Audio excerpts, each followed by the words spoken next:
This renewed talk of Spider-Man 4 with Tobey Maguire and Sam Raimi got me thinking, you know what?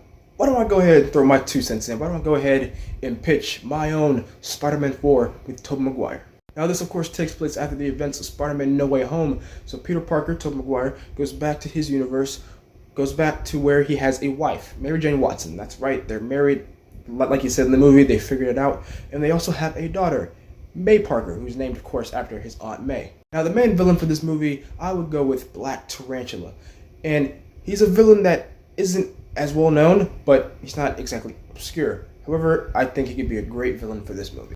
Black Tarantula is an Argentinian crime boss named Carlos Lamuerto, who carries the mantle of the Black Tarantula as many of his ancestors have. It's a title that's gone through generations, and they also have powers that have gone through generations. The origin of Black Tarantula's powers in the comics are left pretty ambiguous. One story is that it came from a magic potion, which for the sake of this movie, you could either have it just be a legend that no one really knows, or you can have it more science-based. Black Tarantula is very powerful. He's stronger than Spider-Man physically, and he has eye lasers like Cyclops, so he's a problem.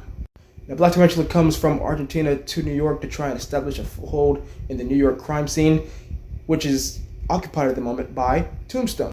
Black Tarantula tries to make an alliance with Tombstone, and the only way that Tombstone will agree to it is if Black Tarantula goes, beats up Spider-Man, takes his mask off, and reveals who he is. And Black Tarantula does just that. He absolutely wipes the floor with Spider-Man. He beats him to a bloody pulp, takes off his mask. He sees who he is, but he doesn't even really care.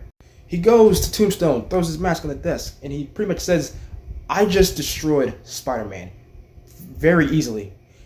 What's to say I couldn't do the same to you?" Meanwhile, Peter is just absolutely broken, physically and mentally. He's thinking that he could have died in that moment. He could have left his wife without a husband, his daughter without a father, and she doesn't even know that he's Spider-Man. They've been keeping that away from her so that she can have a normal life. So she would be so confused if her father just suddenly died like that.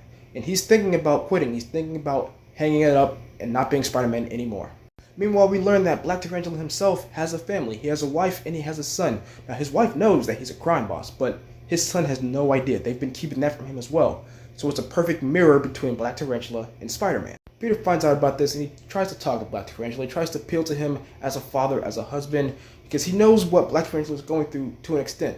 Black Tarantula feels inclined to be who he is because it's been in his family for generations. Just like Peter Parker feels inclined to be Spider-Man because with great power comes great responsibility.